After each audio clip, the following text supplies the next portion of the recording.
DGL7 today. As you know, I'm running the Unified Platform Series with candidates all around the nation. And I'm excited to have this candidate on. We're meeting him, so go ahead, why don't you introduce yourself? Well, I'm Gene Douglas. I basically I got involved in politics in 1998 when we moved to Hawaii. I've been teaching chemistry since 1991, and when we moved to Hawaii, I found out Senator Daniel Inouye was running for re-election, and I decided to take him on as a Republican. I ran in the primary, came in third out of 9 in 1998. I basically annoyed him a lot and had a lot of fun going around Hawaii.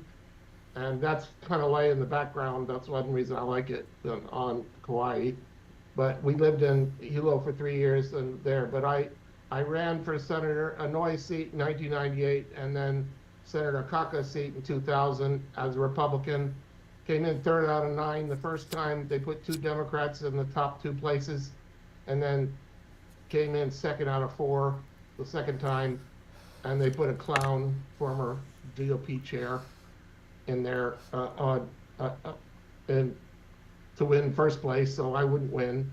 But I had a good time anyway. My point was to educate the public, not win. I have a life outside, like basically teaching chemistry. So Okay. basically, I got involved originally because I embarrassed Senator Daniel Inouye in 1985 when I was working as a chemist in Decatur, Illinois, because he got very political, and I asked him a political question, What was and the question? the audience laughed. Well, I can explain it. Hopefully, your audience is educated, but it shows the corruption in politics and in the U.S. Senate and the House ever since 19. Have you heard of the ethanol being used for gasoline? Yeah, people are using it to fuel the vehicles now. Well, it goes in to increase the octane of gasoline. It replaced essentially a chemical compound called tetraethyl lead, which used to increase the octane, which makes the burning more efficient. Okay. And basically, they decided brilliantly to put ethanol in it, which essentially hurt gas mileage and was a substitute that supposedly was sustainable because it came from corn instead of methyl terbutyl ethanol, with methyl terbutyl ether, which is essentially better for gasoline and basically more efficient. And so it's a situation where basically I was working at a Staley Manufacturing Company as a chemist. I basically was involved. They make cornstarch and corn sweetener, and basically I was involved in the taste testing there for. They had a new product in 1985 called high fructose corn syrup, and basically I was involved in the taste testing to put that sweetener in Coke and Pepsi to see how it compared to sugar. Interesting. Where'd And that go? sorry. I said that's very interesting. Where did that go? Well, basically what happened was they started a political action committee in 1985, and I was particularly interested in it because of my life. I grew up in Swarthmore, Pennsylvania, near Philadelphia, and my family was very political, liberal, leftist, Quaker, but I was a Christian. I became a Christian in 1973, and I was a conservative Republican, and basically rejected it all. Went to a Christian college instead of Swarthmore College in Barclay Manor, New York, where I went to college. So it's just up the Hudson from you. But back to the story. Basically, I went to this political action committee, and Senator Daniel Inouye of Hawaii, who happened to be the head of the Senate Intelligence Committee, got up and said how glad he was to help ADM Staley get government sponsorship of grain alcohol, because ADM and Staley was helping keep the price supports high on sugar, because high sugar prices helped Hawaii sugar farmers. Okay. Well, Go ahead. sorry. No, go ahead. Well, I said at the time, I said to myself, this is stupid. He has no understanding of the chemistry, because basically I was involved in taste testing of high fructose corn syrup. And the thing is, they were developing the product to replace sugar. I do want. Wait. I just was. That's been bugging me from like I've been wondering that for a moment. So what's your position? Are you for high fructose corn syrup? Are you against it? Well, it's How do you just feel another about it? product. It's just another product that should have been available anyway. But the point is, Okay. it's a little complicated because when essentially the federal government spends billions of dollars to essentially incentivize corn farmers and ADM, Archer Daniels Midland, and Staley to essentially change food starch into ethanol, essentially for putting in gasoline to essentially burn it. It makes no sense practically because essentially they're taking food and putting it in a gas tank instead of feeding people with it. So historically, starch was a very important product. There's always been one, and essentially, corn syrup, scaly syrup came out for pancakes and stuff like that, and so basically, it's a natural product evolution. But Senator Daniel Inouye wanted to keep the price for regular sugar that comes in a bag, Yeah. you know, and keep the price of sugar high. I can see why politically those things could happen. This kind of corruption story with much tied to higher, industry. much higher than international price. Right. Yeah, this is common in all industries for real. But Right. And I've never done this in any of the interviews that I've done, and then the 90 interviews that I've done, right, 30 here in New York City and 60 nationwide, by the way. But I'm just fascinated by the story. I'm also a chemist, by the way, and I just want to ask you on some of these things. Now, you know that being a chemist yourself, okay, you know that often the industry has certain products that they want to, that are waste products from another. That's really where the money is in chemistry. Right, well, that's Someone has a waste product and you turn that into a resource for something else. Yes, that's So what I'm go ahead. getting. Oh, break it down. Oh, man, so go ahead. Yeah, I have a feeling that's tied to this whole thing. Go ahead. It'll all fit together nicely. This comes from my teaching chemistry for 30 years, okay? So basically the key thing is that basically ethanol has been made from corn for decades. And basically when they're making cornstarch and regular corn syrup and everything else from the corn that comes from corn and the ears, essentially they have a leftover material after they've taken the cornstarch out. Exactly. It's cheap as hell. Exactly. And essentially it's called trash mash. They put yeast in it and then they generate ethanol from it, and that gets the rest of the benefit out of it. So ethanol is available as an industrial product. Okay? Yeah. It's not That's why this is happening. It's not supposed to be drunk. It's just a natural byproduct that they make into something useful. It's sustainable. It's like they want to get all the chemicals they can out of this corn. Exactly. That's the industry. But that's what chemistry is all about. Right. But the scam comes from the fact that the federal government and environmental activists in the federal government wanted to essentially pay billions of dollars to ADM and Staley so that they could get ethanol directly from the starch by a chemical means.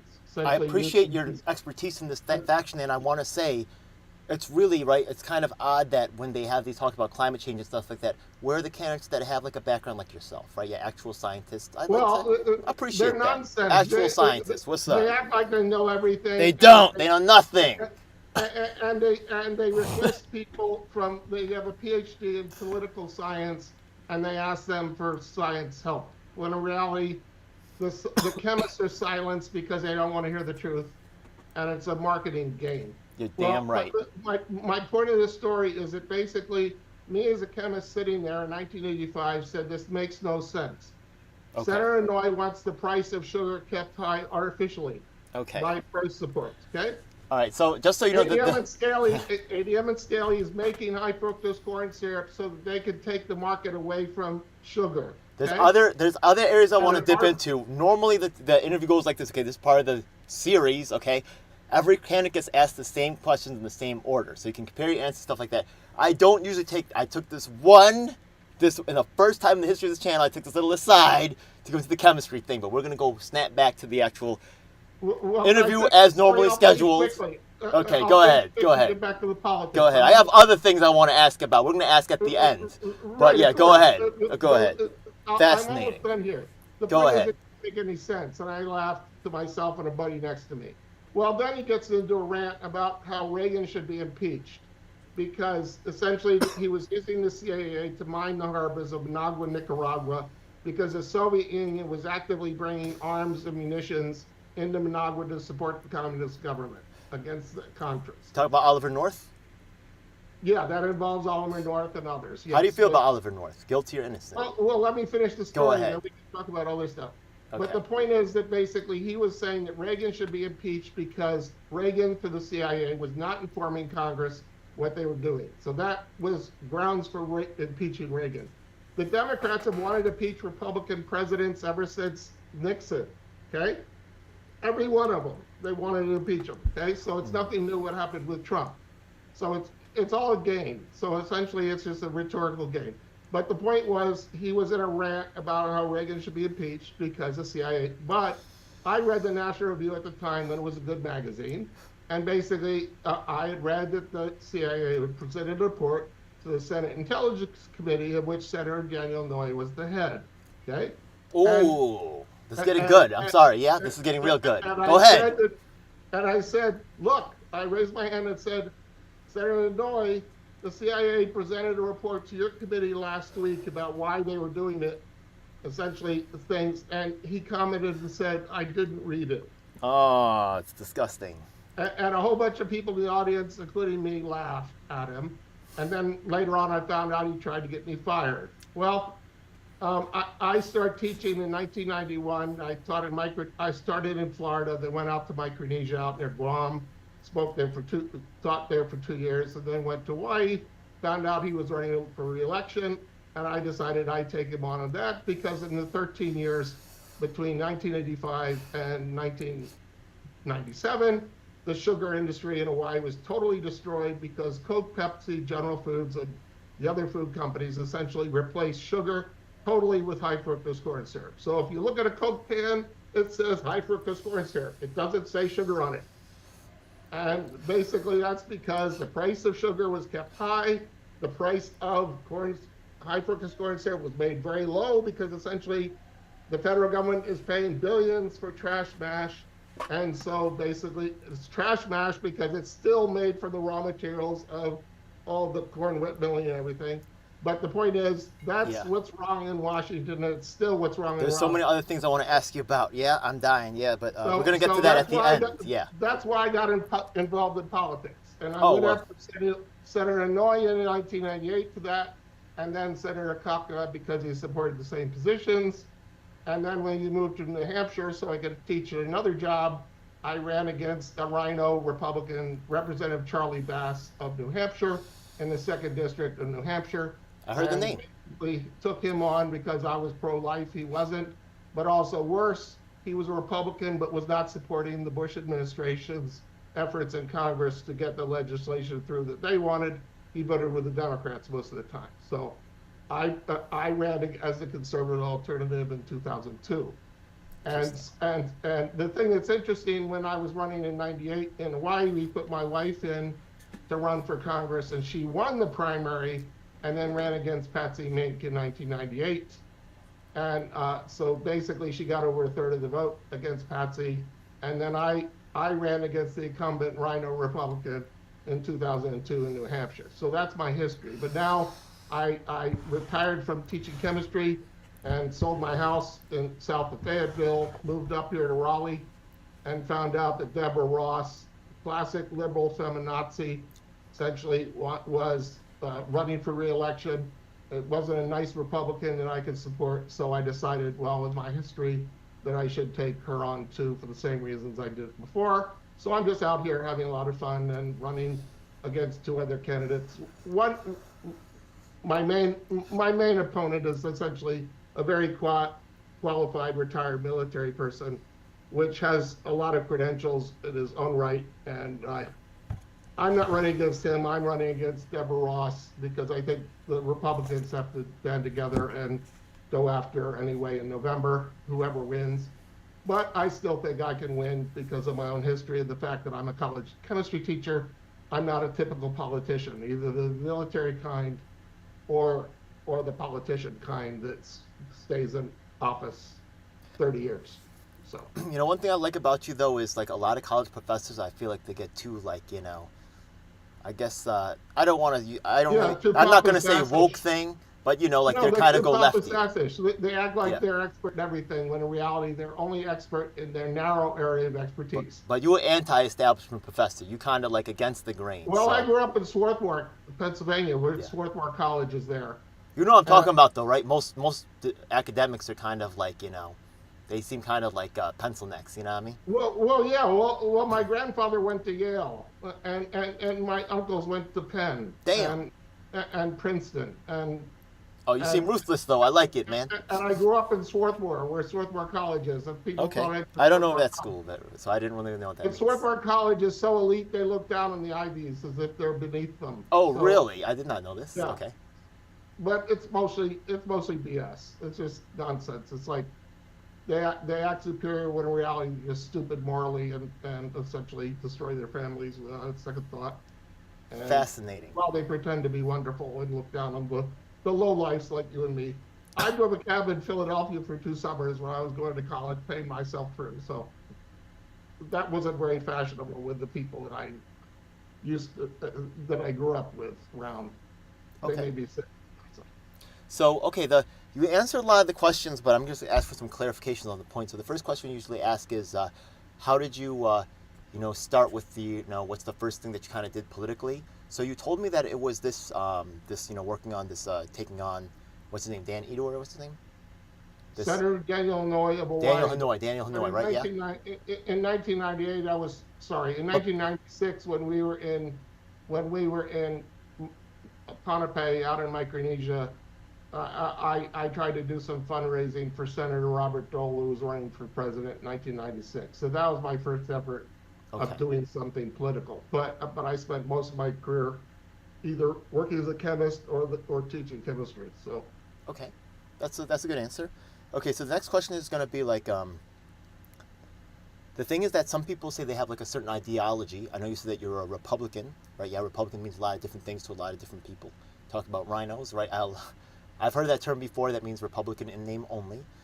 Some people just run, you know, because it's just a way to get ballot access and things like that. Some people say it's socialist, some people say centrist, some people say moderate, right? Would you have a certain ideology? Can you explain that a little bit more? What that is? Well, because I grew up in a very liberal democratic family, and my mom's cousin was a communist who was involved in the one world order, so to speak, back in the 40s.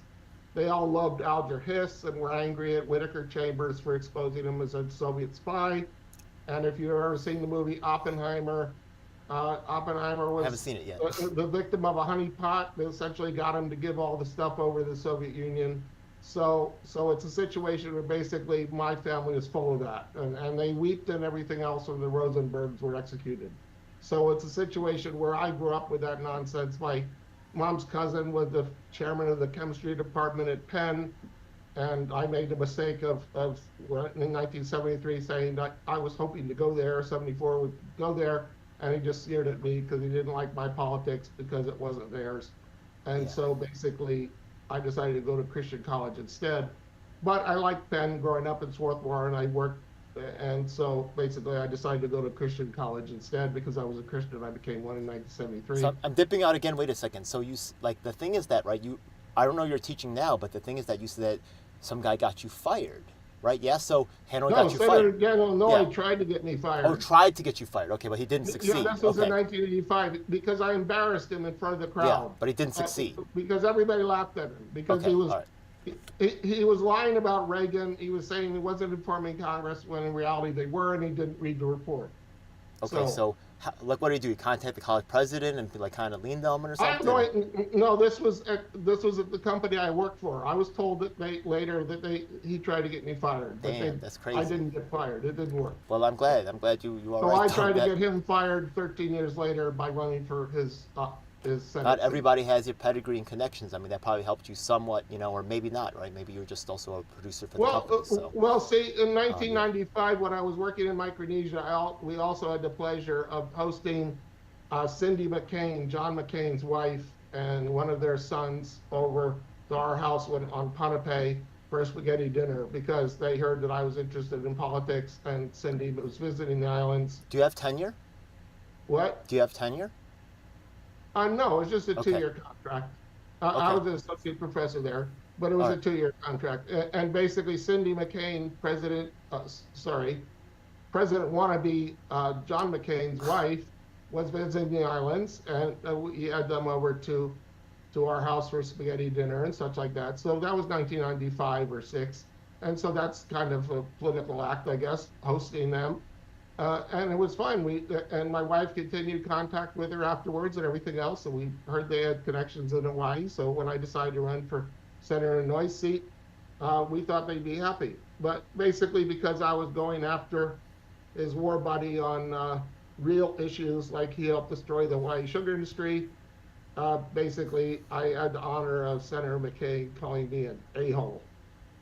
So because I was going after his war buddy.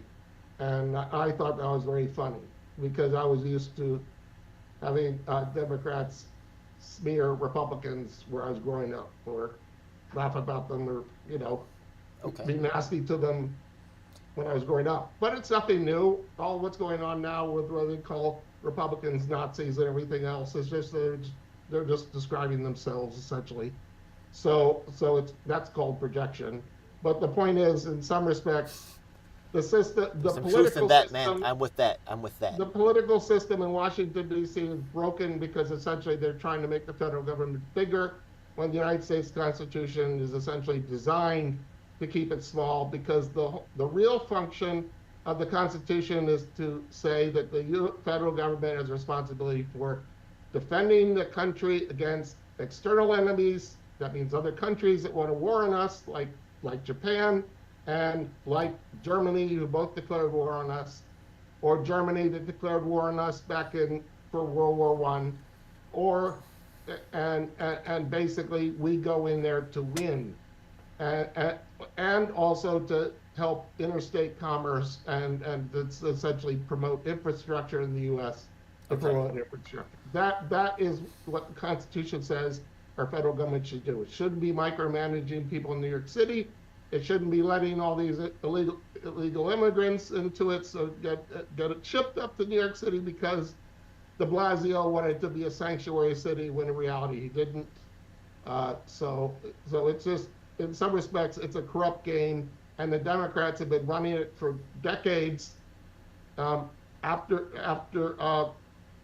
Franklin Roosevelt and even back to Woodrow Wilson, and basically bankrupting our country, whereas the Republicans come in and try and stop it when in reality they can't really deal with the bureaucracy effectively. So basically, if I reach Congress, I want to help the other Republicans with like-minded to essentially dismantle the federal government apparatus and bring responsibility back to the states where it belongs, and essentially reduction in force most of the bureaucracy in Washington. So because the responsibilities come back to North Carolina or New York or wherever else, and then basically taxpayers' money is saved and everything else, and essentially they start paying off the debt instead of essentially bankrupting our kids and grandkids, because the national debt is like $40 trillion or $50 trillion and such like that. It's just absurd. So, That's crazy. because I remember when it was 7 trillion or 5 trillion. I don't even really know what that means. I don't even Well, they're making up money out of thin air nowadays. It just means they get loans from either the Social Security system or other things like that, essentially saying we'll pay you back later. It's like using a credit card. We'll pay you back later, but they never pay it back. We'll get to the policy stuff for later, but the thing is that right now, in the first half of the interview, is really getting to know you, just as a person, right? Yeah.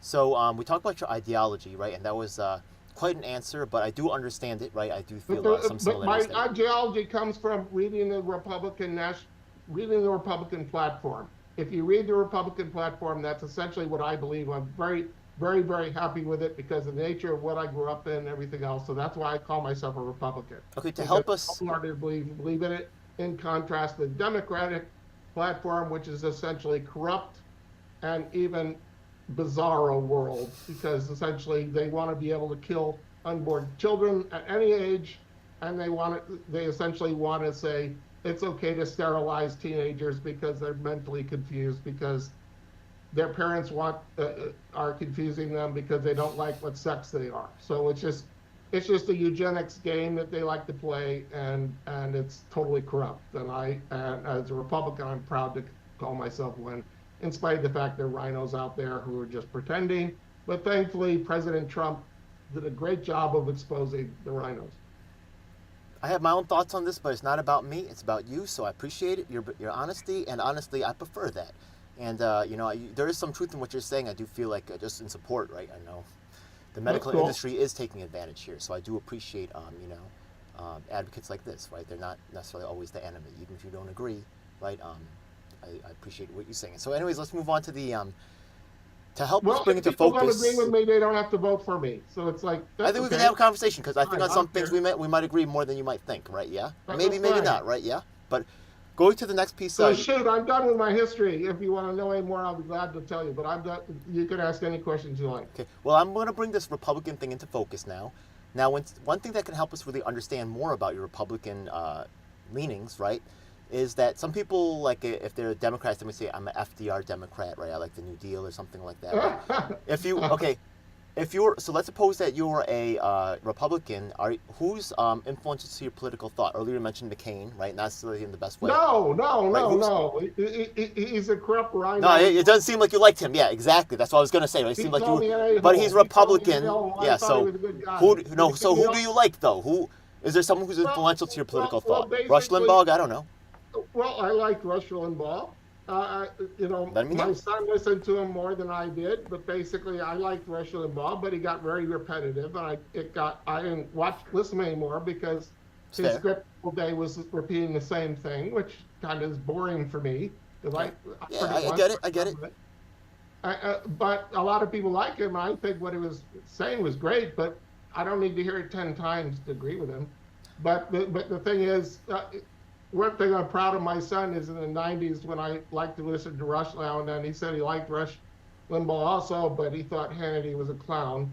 And at the time, I liked to watch Hannity on Fox News a little. Well, I'm sorry I even mentioned Rush Limbaugh, because I don't want him to overtake this. I want to know who's influential to you. Like maybe there isn't somebody, or maybe it's a mixture, but who do you really think influenced your personal political direction or whatever? Yeah. Well, basically, it's a wide variety of people. Abraham Lincoln was involved in starting the Republican Party, as was Frederick Douglass, a freed slave who was a black man who wanted freedom for his people.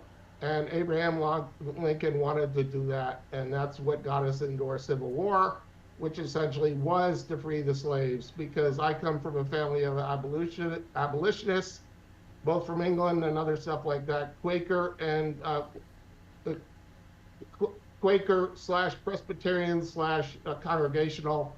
And so it's a situation where the abolitionist movement started in England, and basically a lot of people in New England were also. And it's a situation where in Bible times it talks about slaves, but in reality slaves are different than they were more like indentured service, that they took care of them and everything else, and they saw no benefit in. I have to ask. Okay, so traditional things. So basically, the thing is that the Republican Party was the anti-slavery party from the beginning, and that's one reason it was started. And I'm proud to be part of that thing. Okay. Instead of the party of the Ku Klux Klan and eugenics and communism and. Well, the Democrats were really part of the Ku Klux Klan, weren't they? Of course, they were the jackboot thugs of the Democratic Party. They always have been. And Hillary Clinton's mentor was Robert Byrd, and Robert Byrd was a Grand Dragon before he entered Congress. So of course he had to drop his moniker. But the point is, again, the Democrats have been the most racist while pretending they're not ever since. And they're the ones who essentially have run Harvard, saying people with your background can't get in because you study too hard and your skin color is the wrong thing. So it's easy. If you got Chow as the last name. Appreciate that. Sorry, Thank you. Thank you. But those are white liberals that do that. It isn't normal people like me. It's just, and because basically, the skin color has to do with essentially the level of melanin in the skin and the diet of tribes at different they different put a limit. They said this is as high you're allowed to go. Hell no. Anyways, appreciate that for real, man. In God's image, and the thing is, we're not supposed. there are people in the Philippines. Okay, And but let's go back Pakistan to okay. Once again, like who I are respect darker the skinned than many in Africa. and I really So, appreciate the reference to Frederick Douglass and Lincoln. That was awesome. How do you feel about Trump? He's kind of out there. He's kind of well, rebel. he was a I'm former, yeah, like not Ronald all bad, Reagan, not all good. Yeah, like Ronald Reagan, he was a former Democrat. true. Like Ronald Reagan, he was a Very true. former ladies' man. They Mm. both repented and got out of that. Ronald Reagan is an early example of someone who ran the Screen Actors Guild in Hollywood, and essentially was a man about town also. But then he finally settled down and unfortunately married Jane Wyman, and she dumped him, and then married his wife, who he was happily married to for the rest of his life. Yeah. And in some respects, he became a Republican because he saw that it was different for the Democrats for the same reasons. He liked the platform, and he became a Christian and pro-life, and realized that that was what he needed to be. So you think he's earned the term full blood Republican? You think he's earned it? You think he's Well, there? yes, of course, Cool. All right. I just want to know. Okay, just so we know. I appreciate him too, but I also like Gerald Ford and Richard Nixon because in Interesting. some respects they were more honorable than JFK and LBJ. So because they were totally corrupt. How? Okay. LBJ was involved in the killing of JFK. So it's like, the Democrats like to kill each other. But you also said JFK was bad as well. Well, of course, he was. His father was a mob figure, essentially, who got rich by bootlegging. So again, it's like the Camelot thing is a bunch of nonsense and everything else. And I agree with that. Thank you for saying that. Richard Nixon, in reality, won the election in 1960, but he didn't fight it because he thought it was in the best interest of the U.S. not to. So he got elected 8 years later. It's known that there was tampering going on. LBJ used the CIA to kill JFK. You're not wrong. Look it up, folks. You can see there was tampering in the JFK election. You can look it up. It's a known thing. Mobsters actually hacked the ballots. This is a known fact in history. John F. Kennedy. So basically. Then people you can trust the election. Historically, they've tampered. His nephews were victims of the Kennedy dynasty. The Kennedy dynasty starting with Joe. Those are the real criminals. We had a guy from Lexington on earlier who's saying how the Democrats actually shut out the Africans from voting up in the Bronx. So they're trying to have a rally. We're going to see what happens. Well, the thing is, the black groups and Africans are finally realizing that the Democratic Party is not their allies because they want to let all these illegal immigrants to come in to take lower paying jobs and everything else, and essentially taken away from American citizens who are just trying to get out of high school and get a job to start something. But the jobs at McDonald's or stores or other things are gone because we're not in agreement on everything, but a lot of things you're saying I could relate. Guatemala less than they could pay someone from New York City, which is all perverted. You're damn right, bro. Honestly, while I don't agree with you on everything, a lot of things you're saying I could relate 100%. Yeah, speaking a lot of truths here, and I really appreciate that. Yeah, I think I like your style, man. You're like the kind of the guy who's going to say stuff that other people aren't. So, we need some of that. I tend to be direct. Good, excellent. Yeah, that's. Do you want to lie? No, you don't. No.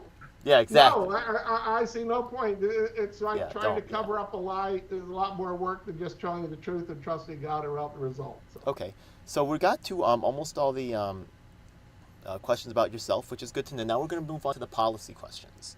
Now the thing is that I have a bunch of partners that I work with, and the thing is I always ask about their issues first. So actually, there's about 5 questions for my partners. And I'm going to ask them about your general stuff, your policy ideas. So the first one's going to be Assange. Do you support the freedom of Assange? Well, I don't know enough information about that. In some respects, President Trump was privy to a lot more information than I am and decided not to. Being that's president a fair answer. And reading all the intelligence things and whatever else, he obviously had a lot more information than I do, so I can't take a position on that. If anything happens, it would have to be the president to do it. So when President Trump gets reelected, I'll leave it up to him to decide that. I'm not running for president. I'm running to replace Deborah Ross. Yeah. Because we need less Democrats in the House, not more. Look, I was out of the country when Trump was president, so I didn't see everything that went on. But honestly, when I come back here, it feels like they're giving him a hard time. Well, and let me yeah, describe that situation to you. I feel like all this legal trouble he's having is unfair. Well, I was I think it's also- weird, and I think it's Well, like I was not also, cool. that helps explain why I like Trump. Okay, I was also, I taught for a year in Iraq. Yeah. Okay, I was there 2016 and 2017 when Trump got elected. The Obama administration in Iraq essentially, and Syria and other places. So wait a second. Were you Promoted teaching? Were you ISIS. teaching soldiers, or were you teaching like children in Iraq? No, I was teaching. I was teaching College? college students in Iraq in the Iraqi Sunni students, American university. students. At the American University in Iraq, Suleimani, which is in Suleimani, Iraq. It's an American university there that teaches all the students in English from Iraqi families. So it's an international school. Well, no, it's for Iraqi families, but basically Okay. there's a whole bunch of different. There's American University in Beirut and Egypt and other places. So again, it's sponsored by a lot of Americans that want American curriculum taught at different places. Even Nazarbayev University, where I taught in Kazakhstan, used American curriculum. The School of Science and Technology got its curriculum out of Carnegie Mellon University in Pittsburgh. So basically, the government of Kazakhstan wanted to have a more Western view about science and technology, to learn critical thinking and other stuff like that. Also to learn English, because President Nazarbayev decided to have the official languages of Kazakhstan be Russian, Kazakh, and English. English was so that they could go out to the world and be involved in international commerce. Kazakh, because they're Kazakhs, it's Kazakhstan, as well as Russians, because there's a significant Russian population. Can I just ask And something personally? their Yeah. background should be honored, because they're important for the Kazakhstan economy. I don't believe anything I see on the TV, so I really appreciate someone who's been there. I've heard that, I've always wondered what happened to the Korean diaspora. I've heard that there's a significant Korean population in Kazakhstan. Yeah. Is this true, Well, not true? Okay. That's true, because basically during World War II, before World War II, essentially Stalin had essentially transported people from Eastern Europe as well as other places, and then during World War II, exiled people in Kazakhstan because it's part of the Siberian region, essentially just putting them there too. When North Korea was in existence and such like that, there'd be people that go to North Korea go to Russia for employment and such like that. How do you think things are for them? Are things for them pretty good for them? Let me finish this. I'm so sorry. I'm so curious. Those Koreans from North Korea who were allied with the Soviet Union early back in the late 40s, essentially had families go to Kazakhstan because it was part of the Soviet Union, but now they more affiliate with South Korea, and Kazakhstan has a lot of commerce and so there are a lot of Koreans from North Korea, believe it or not, but they much prefer to be in Kazakhstan than they would ever to go back to things. But I had one student in particular who's at the University of Iowa now, and he went to get his master's degree at a university in Seoul, Korea, which I think is fabulous, because he went from Nazarbayev University to Seoul, got his master's, and now he's getting his PhD at the University of Iowa. So basically the key thing is that there is a significant Korean population there, but that's the nature of Kazakhstan. It's like all sorts of different ethnic groups being exiled there by Stalin or due to World War II or previous wars. And essentially Russia kind of conquered Kazakhstan in the 1800s. And so when the Soviet Union fell, finally Kazakhstan were considered free. They were really free of the old Russian system. But there are a lot of Russian speakers, ethnically Russian people that live in northern and eastern Kazakhstan that like being Kazakhs, and they much prefer to live and work in Kazakhstan than they did in Russia, because it's less corrupt. It's still very corrupt, but less corrupt than Russia. But believe it or not, the most corrupt country in that whole area is Ukraine, and it always has been. So. Yeah. Appreciate your insight on that. Yeah, that's very interesting. All right, let's go to the next question. I used to hang out with the Yang Gang over there, and the thing is that they had this idea called UBI, which got pretty popular for a while. It's kind of faded now. What's your position? UBI? UBI, Universal Basic Income. Universal Well, Basic Income. Well, that's essentially a communist viewpoint of essentially giving Fair. people a basic needs so they can just play video games all day, like modern version, or read books or whatever else, or just go out and sell drugs or whatever. It could be that. It could be stoned that. all day, and it is perverted because essentially there's no benefit to extra work or whatever because you get paid the same. And doctors are very underpaid in Cuba. They get paid less than people who work for the government, and it's perverted there too because they're all part of the universal basic. But that's a communist thing. It's just Okay. it's basically there's a whole bunch of rich, wealthy elites, and it doesn't matter how hard you work, you'll never get there because you got to get a ticket. But who knows where they sell the tickets? But the point is, they want everybody else poor. That's why the environmental movement essentially wants to essentially demand technology that'll make the price of gasoline $20 a gallon or $10 a gallon, like it is in Europe, and they want the price of electricity to be $1 a kilowatt hour instead of the 15 cents it is in the U.S.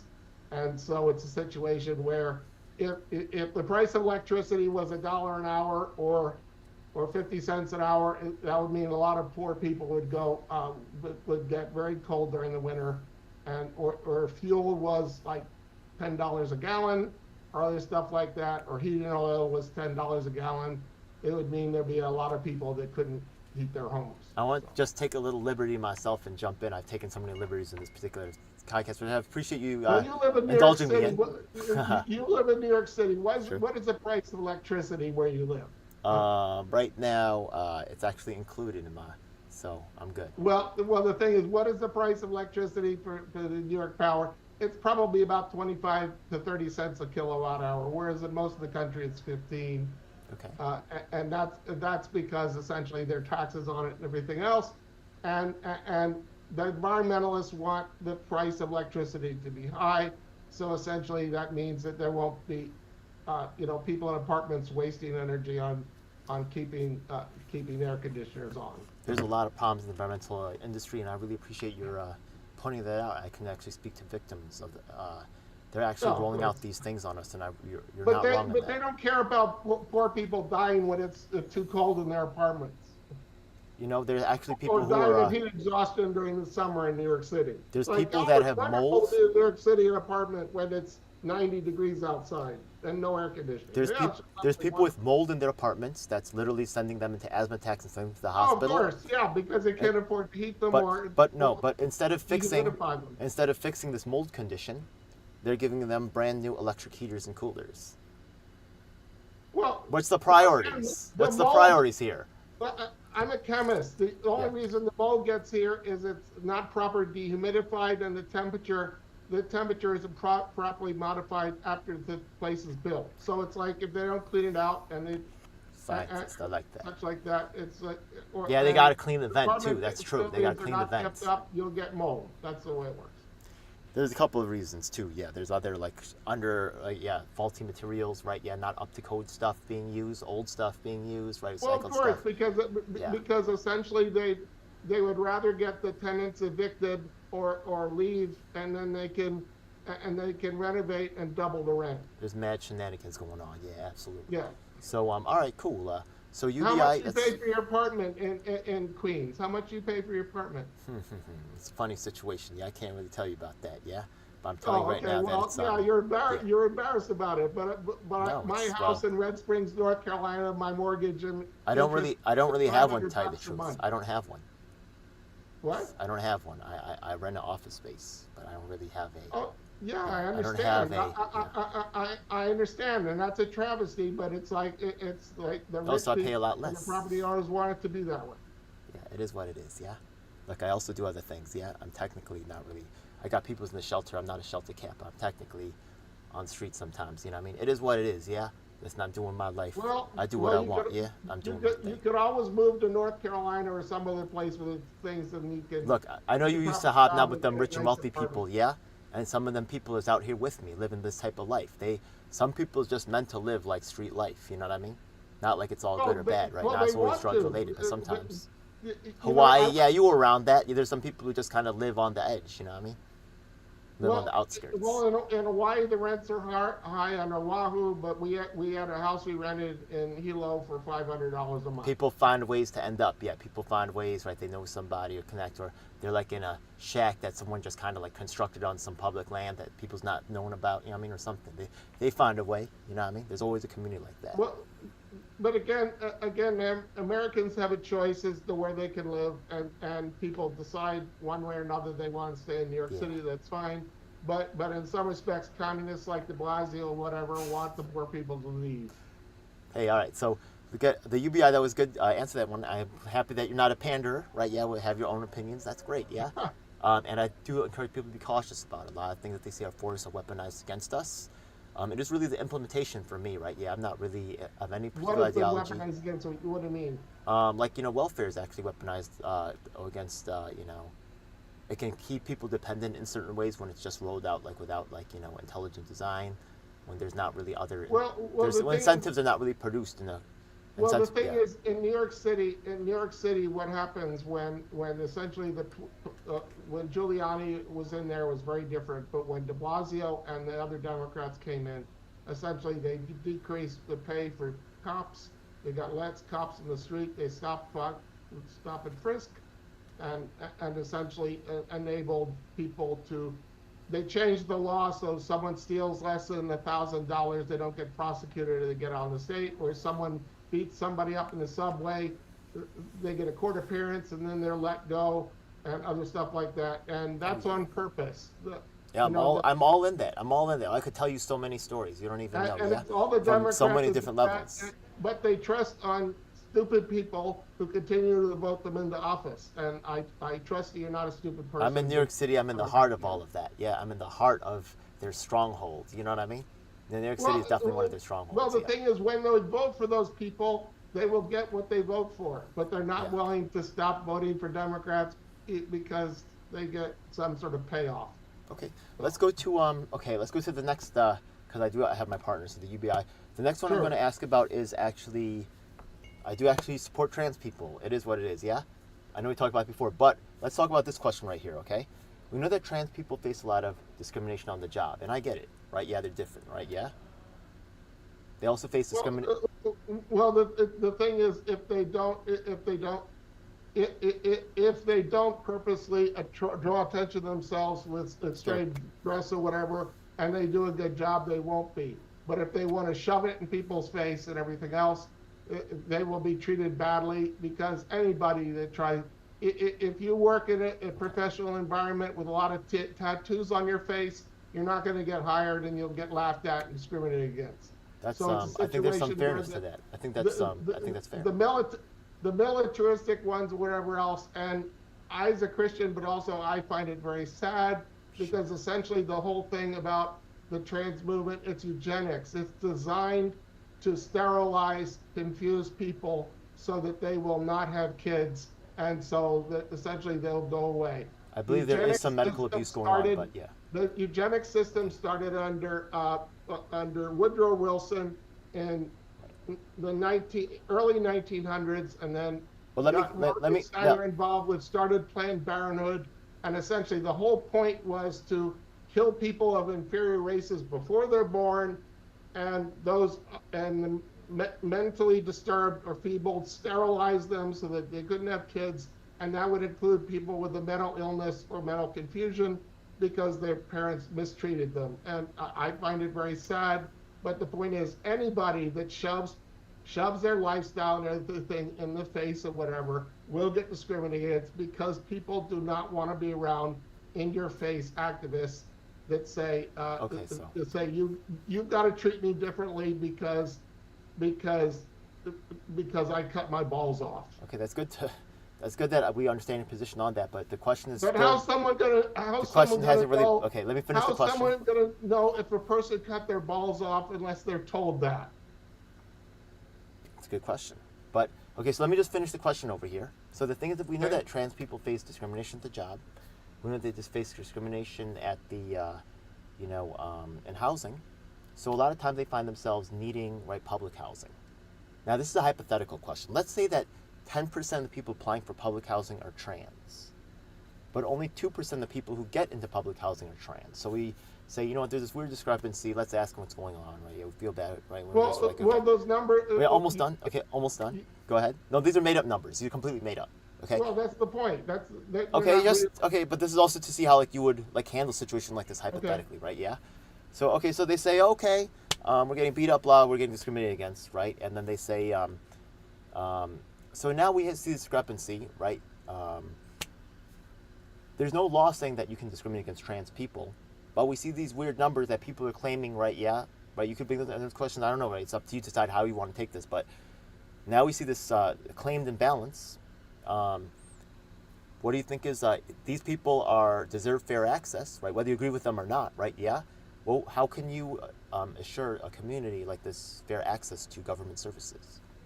Well, if you run a business, would you hire somebody who comes in with a huge ring through their nose like this, like a cow? Okay, look, I'm not saying. No, answer my question. You asked me a question. Answer my question. Are you going to hire somebody that has a ring through their nose like this that looks like a cow, a big one, not a small one, a big one that looks like a cow that is essentially in front of your customers? Are you going to? I worked at a tattoo shop. I worked at a tattoo shop for a while.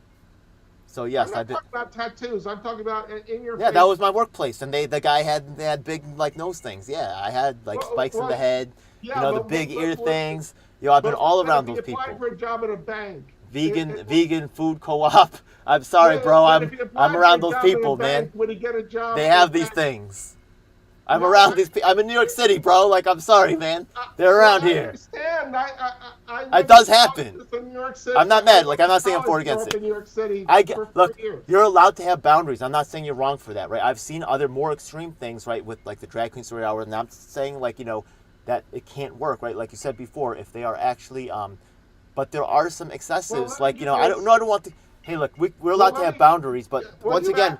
The real question here is how do you get these people fair access, right? Yeah, and this is public housing. This is like they're destitute. My point is everybody will get fair access if they don't shove their lifestyle in other people's faces. Okay?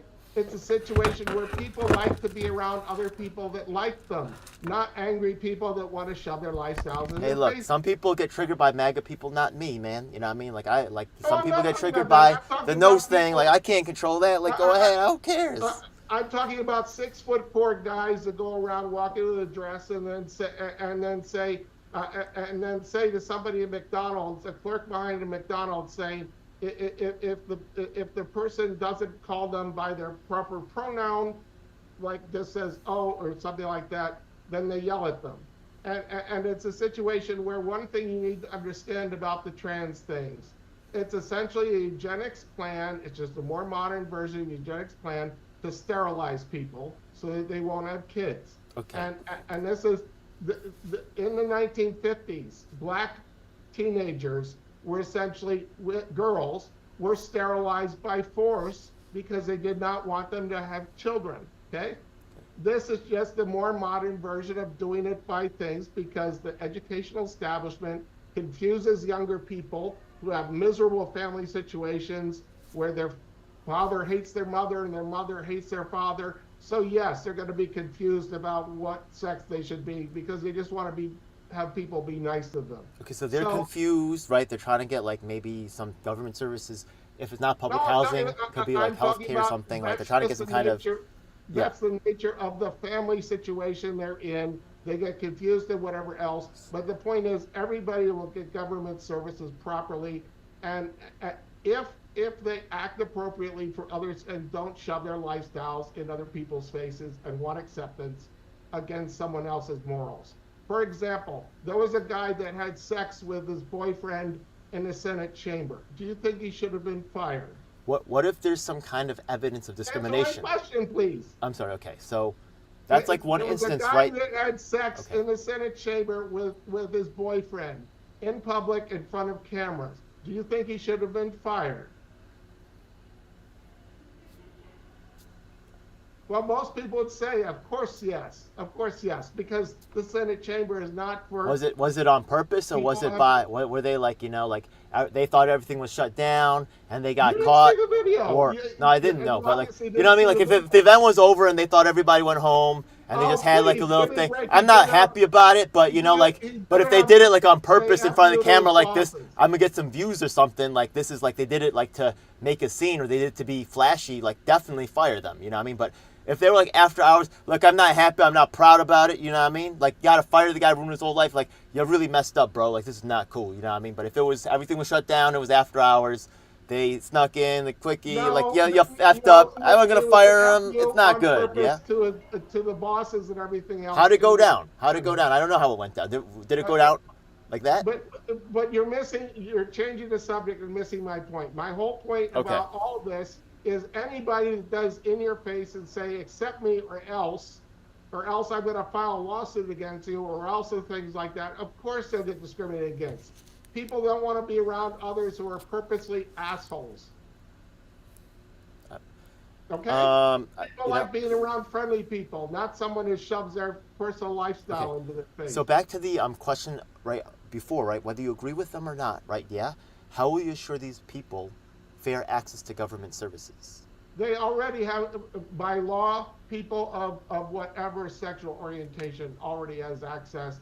But the thing is, if they want to shove a different sexual orientation or confusion in someone's face, they're not going to get access because people do not want extreme activists around them because normal people do not know how to act around them to avoid getting beaten up if they say the wrong thing. Okay, I'm sorry. Okay, no, that's fine. That's fine. It's good to know. People on drugs. I'm clear now. I got it now. I got it. Okay, let's talk about. That includes women that get testosterone. They tend to get much more angry than those that don't. And guys who essentially decide to get their balls off, yes, it's going to affect them emotionally, and so they're going to be hostile at those that pushed it. I do have medical experience, and I do actually recommend people, before they modify themselves, I do also encourage, more caution than that and less buying of solutions. But, I do not. I do also support people that we're talking about a situation where children are forced to do this. We're not talking about adults that decide to do it on their own, but they got to accept that when they make choices like that, there are consequences, and it has nothing to do with discriminating. It has to do with the fact that they're making themselves on purpose odd, and then saying we want to be treated like normal, when they're purposely not normal. They have an in-your-face attitude, and that's the thing is, okay. I'm not mad at that. Okay, so it's good for us to know, right? That's why the interview's here to learn about your positions. Exactly. Look, when I was driving a cab in Philadelphia as a Christian, okay, when I picked up hookers and drove them around while they were looking for tricks, okay, yeah, I didn't preach at them from the front seat or whatever, because I had a job to do a job essentially to get them from where they wanted to be and hopefully get a tip, okay? Right. But it wasn't my job it wasn't my job to shove my Christianity in their face and say things like that. So I basically it's known as customer service. But the thing is, if I had a position where I was a jerk to my customers and essentially forced my lifestyle down their throat by essentially saying, no, I'm really a girl with a down voice. I'm really a girl, so you have to call me ma'am. Or essentially to say to them, oh, sorry, you misgendered me. Are they going to give me a tip? No. They're going to think he's just another jerk that's just jerking me off. Okay? The whole point. I can, I can accept that. I'm not really, I'm not agreeing, but that's okay. We're not going to agree on everything.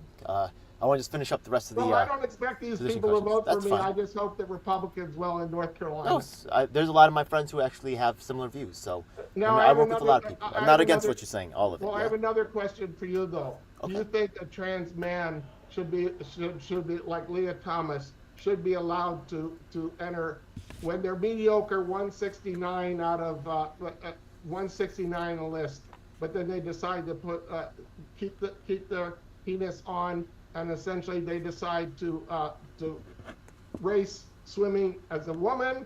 Can I say yeah? Awards. Do you think they should essentially destroy women's sports? Can I say yes and no? Huh? Can I say yes and no? Oh, why would you say They should yes? create another league. They Play the should create women's another league sport. that includes them, right? Yeah, that includes Well, trans and another group that doesn't, if they want to do that, right? Yeah. The thing They is, create if two they separate want co-ed leagues. sports, they should get in a team with co-ed sports, and they will lose to normal men instead of instead of being It could guys. include that. It could include that as well, right? Or it could be an exclusive Well, category, or again, it's any gonna destroy- combination thereof, right? My point is, it's Okay. going to destroy women's sports at the college and high school level because essentially guys are more properly built to Okay. be better at swimming and everything else. And you talk about Well, you're running, okay. whatever else. Sure. So It's not fair. my response to that is, the okay. pelvis is different. My response to that is, even though I understand, right, the concerns, and I'm not really 100% for it overall, I am for it because you know why? The thing is that these people, we say life isn't fair. You know what I mean? And in so many other. Can I finish? Can I finish? Can I finish? No. I know it's horrible. No, I'm not. Don't take it at face value. Don't take it at face value. I need to add my other No. bullet. Go ahead. You can attack it if you want, but that's not all there is to it. But go ahead. Go ahead. I know what your view is. You're asking. You want to interview me. My point is, for women's sports at the high school and college level, women need a way to essentially excel in their things without being going against somebody with steroids. Okay. Yeah. Whether it be a woman who's taking testosterone or whatever, or doping up like they used to do in the Soviet Union. So they got big women who got testosterone or whatever. Who win. But what about the other way? Why do you only care about it when they win? Like, what about all the women who turned into men and they can't win anything? Like, is it just like too bad for them? Like, sucks to be you? Well, the thing is, if a woman, why don't you care about them? If a woman, look, the whole point is, if a woman decided to become a man and They do. play baseball, Then they get their butts whooped. the whole time. Yeah, then they can't win. Like, I mean, it's. Of course, That's too far. I mean, they can win some do things, that but yeah, to the- it's to a the male challenge. body. It's not the same. The numbers are not the same. This is clear. You're not wrong on that, right? The data supports again, that, right? Yeah, there's an advantage. The whole And point you can't of argue sports- that. Yeah, you're the right. whole point of sports- I'm the not whole- going to discount that. You're not wrong in that. There is Now, a documented look at- something's for example, up. You're not wrong. I'm sorry. Go For ahead. example, if you look at Riley Gaines, who essentially, as part of the University of Kentucky team, was forced to put up with a guy that essentially. They live through so much unfairness, you know what I mean, and they can win one time. Else. Let them win once, damn it, you know what I mean. They don't get to win anything else in life. No, Give no, them, no, give no. them one. Okay, that's how you want to be. I ain't mad, but you know what I mean. Like, I get where you're coming from, but that's how I feel. Let them win one thing, you know what I mean. That's me, but look, you could. I'm not against you. I'm not. I get where you're coming from. You're not wrong, right? There is a clear data, like they have an advantage. Like, so let's stop pretending. You know what I mean? Like, you're not wrong. Okay. In high school baseball, I wasn't very good. I was the scorekeeper. I got a letter for being the scorekeeper, but I mostly sat on the bench. Okay. But the point is, essentially, there's nothing wrong with sitting on the bench for being involved with high school. Hey, I'm not saying I'm all the way right either. I'm not all the way. I know that. I know I'm not all the way right, but I'm just trying to make it. You know what I mean? I know I'm not all the way right, but I'm just saying, let them win something. That's just how I am. You've been a dad. You know what I'm talking about. You have students. You know what I mean? Sometimes they don't get all the answers right, but you're like, I gave you a B anyways. You know what I mean? Because I know you're trying. Because I know you're trying. Chemistry, they got to earn their grade, not because you never helped the student just a little bit, even once. No. Well, no, okay, I respect, but I'm that kind of guy. If you try real hard, then you shouldn't be. Not all the way. Look, I work with you. Yeah, you got to come up eventually. Yeah, okay, you got to come up eventually. People learn. I'll work with you.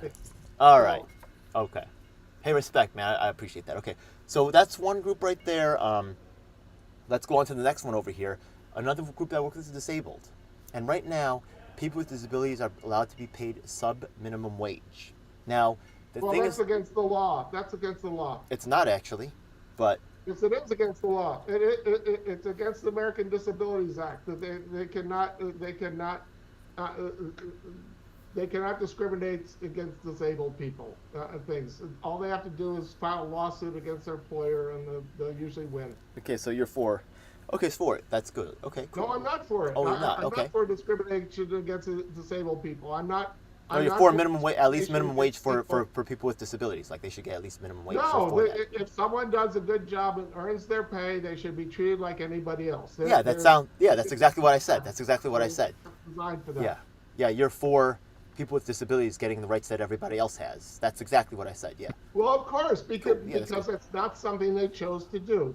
They were injured in an accident, or they were born with epilepsy, or they were born with a club foot, or whatever That's right. else, and so they should not be. Or they were a Penalized. veteran who got their leg blown off. All of that means that they got to be treated like everybody else. I'm with it. Thank you. so- Okay. The last partner I'm going to ask about is I don't know if you've heard of this thing called right to repair. Have you ever heard of that term? In what context? I know it. Okay. So the thing is that this issue has hit in multiple contexts. One of them was What has to do with Apple saying you can't have people repair our devices? that's one big part of it, right? There's also the farmers and that were fighting John Deere because they had like exclusive control of the tractors. Biden even had to do it for the military. They had to set because the contractors were all making exclusive right to repair their vehicles. So Biden said enough with that, right? We got to be able to repair our own equipment out in the field. We can't have these exclusive contracts going on. But still, for consumers, it's being rolled out mostly through Apple products, but actually system-wide with cars now, right? Yeah, like Tesla, you can only get it serviced at the Tesla factory, stuff like that. My first computer was an Atari, and that's on purpose. I think the only value for Apples and Macintoshes is they make great applesauce. So the point is, it's a private company. If Apple wants to only allow the peripherals that are made by them to work with their equipment, that's fine. That's why I love PCs, because I can modify. I've got parts of my computer that I'm using right now that are 20 years old and doing just fine. I'm talking about the case. I replace the motherboard periodically and the video cards periodically and other stuff like that, but I love my computer. I've had a computer hobby since I was 10. But the whole point is that Apple, as a private company, decide for planned obsolescence, so that basically iOS 17 will not work on an iPhone 6. That's by design, because they want people to be forced to pay it again and again. But the only reason it works is because people still want to pay over $1,000 for a stupid cell phone when mine was $200 and it does all the things that we really want to do. I got a Motorola 5G Ace, which is perfect for my needs. But the point is, do I need all sorts of bells and whistles that an iPhone 17 would have, or 15, or whatever the latest version is? No. Few people do need all the things. So basically, I think it's stupid to carry around a cell phone that's over. I'd rather have a computer that costs $1,000. All right. And carry a hard drive, or carry an SSD around if I need to use a different one. But again, it's a situation where if people want the panache of Apple, they're going to pay for it through the nose, and it just goes by Steve Jobs thinking he was entitled to park in handicap zones because he was entitled. Okay. So, it's just the panache BS that's endemic in the system. And do they have good hardware? Yeah, but good luck getting an Apple iPad repaired at a neighborhood thing, because Apple has a point of not letting independent repair people do it. But I think the federal government does have a role is perhaps changing the law to require companies to allow anybody to repair them. But there are technicians that are not things who can repair those things. You just got to look for them. But again, it might not be against the warranty, break the warranty. But the whole point is, again, Apple has a product they want to keep selling, and they want it to get obsolete, so they have to throw it away, get another one. Yeah, and they're going to great lengths. The thing is that now. Well, you asked about Tesla. You asked about Tesla or electric cars. Okay. If you got a Chevy Volt that loses a little battery cell in the battery itself, how much do you think it would cost to replace the battery in a Chevy Volt? Almost the price of the car. $30,000. Okay. Whereas if you got a normal Ford Taurus or a normal VW Jetta like my car that I love driving and get 45 miles to the gallon, basically it's very easy to replace a part, and it could be like $50. Another example, uh, what do you suppose the remote charging stations? Where do they get the remote charging stations for electric vehicles? Where do they get their where do they get their electricity? Burning coal. Yeah, or they have diesel generators in the back of the Oh, that in too, the yeah. back of the facility. So does it save fossil fuel? No. All it does is just convert it into electricity and generate a lot of heat, and then they got electricity. But then the car can only drive 300 miles or 250 miles before it needs a recharge again. Take 4 hours. And I have a So feeling that Nancy Pelosi's like actually like neck deep in investments inside of the electric companies that are making the money. well, yeah, and good luck being able to drive an electric car in Minnesota during the winter. I'm sorry, batteries aren't very efficient when it's below Cold. zero the whole day. I had a Prius for a while. I did love that thing, but you're not Right. wrong about cold does affect the batteries. You're right. That's true. Yeah. Yeah. Hey man, so yeah, Michigan is very cold. That's true actually. All right, so let's go on to now the thing is, as a federal position, we know the city takes care of like real estate stuff like that. Federal takes care of like the military, like immigration. Right now, a hot topic here in New York City is the migrant crisis. What's your take on that whole thing? That's a hot topic right now. Well, the Democrats of De Blasio and others made it a sanctuary city where the customs enforcement could not come in and deport people, whether it be MS-13 or other illegal aliens that are in the sweatshops in New York City. The sweatshops in New York City have been going on for decades, whether it be underpaying people for pennies per piece or whatever else in the 1910s to whatever else, ignoring the law. And essentially, they just want to continue to do the same thing. So they're essentially letting illegal immigrants so they can underpay and essentially use as slave labor. Okay. But you folks keep voting for these people who allow this to go on. So it's like, you asked for it, sorry. And it's not going to change as long as you keep electing de Blasio and others instead of people like Giuliani, who really did clean up the streets. Okay. Let's go I on. remember when Giuliani was mayor. It was a great city to visit. It was, even Bloomberg was mayor. He had some common sense because he wanted it to be a beautiful city that it was. Even President Trump likes New York City, but he couldn't change anything was going on if they wanted to decide to make a sanctuary city. San Francisco's even worse because they've been pooping on the sidewalks for years.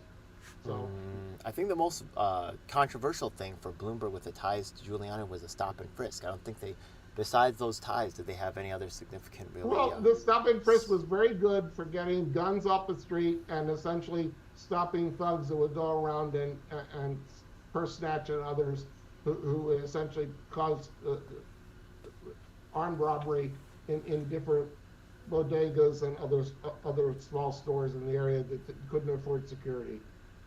And essentially those that wanted to change it and everything else. And as Bernard Cleric will explain to anybody who asks them, it's a situation where when the police are not allowed to do their job and get the criminals off the streets, the criminals will be things. And if the DA will not prosecute them, like the current DA will not prosecute them, but is going after people with political differences, it's just a tragedy because it affects the normal people in New York City. So, I have to admit that's not my position, but hey, I appreciate you telling me about it. I appreciate just being honest. I love visiting Manhattan. I love visiting Manhattan in the late '70s. It was a very different, but now I wouldn't really want to go there at all. So I remember going to see David Letterman at NBC. I wasn't worried about walking the streets when David Letterman was at his show. Everything else in 2004. So, but that was under Giuliani and their type. Okay. What do you think about the whole, when you see like TPP, you heard about things like, NAFTA. What do you feel about like trade as in terms of the United States role in that? Because he would be in a Well, federal position. I generally believe that the federal government has a responsibility to regulate international commerce, and basically, I think it's in the American interest to have to trade back and forth with other countries, to even hire labor in India and Vietnam to make stuff for us and everything else, because it helps the economies in both those places and such like that. But they also have a responsibility to not let intellectual property they call IP essentially be stolen by the governments. So essentially, the governments can then make knockoffs essentially of American products, and they call them apples, Okay. when in reality they're not, and they're essentially going to pay things. And that's part of the problem with the whole system, is that the Biden administration and Democrats want to push for all electric vehicles, when in reality they all the raw materials and everything else that comes from that, whether it be solar panels and windmills and everything else, that all comes out of China. And the reason it does is because the labor in China is very cheap, because they employ slave labor. They force people to work for almost nothing. Well, again, that's not very good for the people of China overall. But again, it's a situation where they decide that they're gonna rip off gullible people in the U.S. to essentially. But if they were really concerned about the environment, they would deregulate the nuclear industry so that we could have a lot more nuclear power plants that are safe and appropriately regulated. So essentially, the price of electricity for customers in New York City and Charlotte and Raleigh, North Carolina, could be 15 cents a kilowatt hour and remain that way for the next 2 decades, because we've got a proper use of nuclear power resources. What's your position on the war? Like the Israel, the Ukraine Which stuff? war? Both of them. Well, let me give you an example. When I was in Iraq, when I was working in Iraq, I tried to start this story a little bit, but President Obama was in there. President Obama oversaw the rise of ISIS in northern Iraq and Syria, and basically the rules of engagement for American forces that were there were essentially, if you're shot at with a whole bunch of rockets and rifles, you could shoot back a slingshot. Well, basically, when President Bush became president in 2017, he asked the leaders in Washington, the generals in Washington, how long would it take for us to get ISIS out and everything else? And they said, sorry, Mr. President, it'll take about 6 years, because they're just too entrenched and we can't do anything about it. Well, he then went to the people down closer to the field, asked them how to do it, and they said, if we properly equip and support the Iraqi army in Peshmerga, we can get them out really quickly. Well, I started working at the American University in Iraq in August of 2016 under Obama. By the time I left in May, essentially ISIS was essentially almost gone from northern Iraq and Syria, and ISIS has not been a problem, because essentially the Peshmerga, the Kurdish troops, essentially the Iraqi army, essentially destroyed ISIS throughout the whole country, because they had the proper support to do it. And that is what the military should be used for, to get in, win, and then leave. For example, in World War II, the only reason Americans got involved was because Adolf Hitler declared war on us. We went in and won. We got involved in World War II in the Pacific because the Japanese, Hirohito, declared war on us. We went in and won. We essentially helped get Japan out of China and Indonesia and Southeast Asia, because essentially we beat the Japanese because they bombed Pearl Harbor and declared war on us. That's the purpose of our military, is to get in, win, and get out, and let the governments work it out too when they propose in Iraq for a year, because that shows the contrast.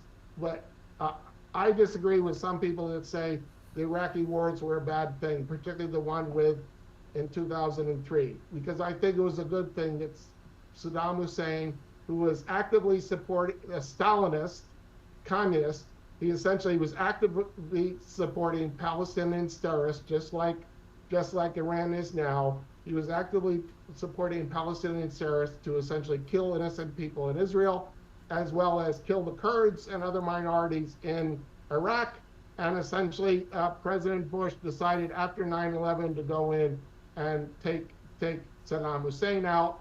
And I think overall, based on that, it was very good for Iraq because the Stalinist Baathists were essentially destroyed as a force.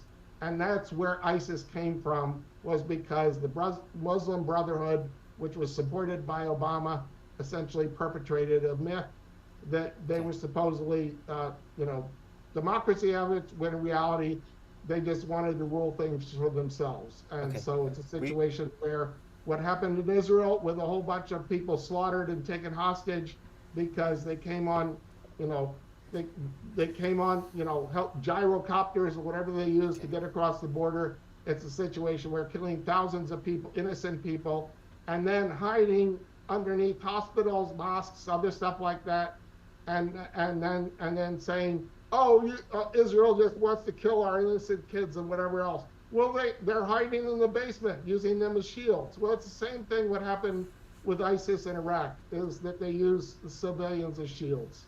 So they don't care about life, and they don't care the life of their own people. So yes, we have a responsibility to help Israel get rid of terrorists and Hamas and essentially drive them off the map. Okay, So, I do have to ask, just help me clarify one thing. So the thing is that earlier you said that Ukraine is very corrupt, correct?